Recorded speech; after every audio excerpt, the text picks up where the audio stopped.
Hey guys, in this video I will show you how to create Anki flashcards with ChatGPT. Alright, let's begin.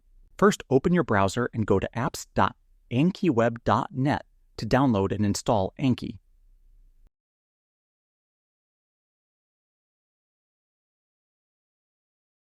Once installed, open ChatGPT and copy-paste this prompt right here.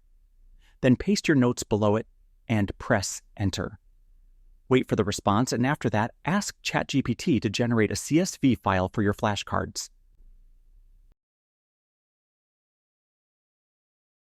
Next, download the CSV file.